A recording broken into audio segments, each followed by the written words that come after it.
There's a fresh violence in Bangladesh right now. 20 students have died as the stir continues to intensify. The students are making their demands very clear. The students are demanding the Prime Minister's resignation. In fact, as a countermeasure, curfew has been imposed all across Bangladesh. The visuals there giving you an idea about what's happening right now in the country. And the students are out on the streets right now. There's a fresh violence also.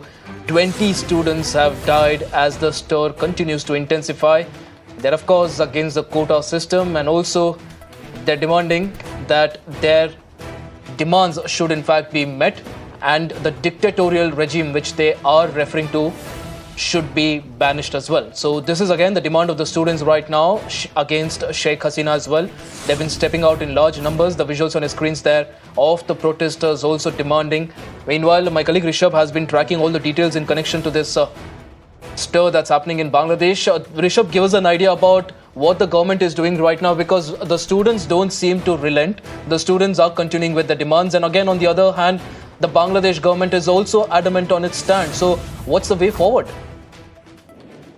What we're learning right now that over 24 protesters have been reported dead. Remember, a fresh fight of protests began in Bangladesh early today, where till now around 27 deaths have been reported. Remember, the protesters and the young youth wing of the ruling dispensation clashed in various parts of Bangladesh. A nationwide curfew has been imposed by the central government there, Sheikh Hasina government there. The protest continues, given that the protesters are now demanding complete abolition of quota system in Bangladesh. Remember, the Supreme Court of Bangladesh earlier last month reduced the quota from 30% to 7%, where only 5% was meant for the skins of the freedom fighters or liberation fighters for that matter, and the rest too was for minority and physically disabled people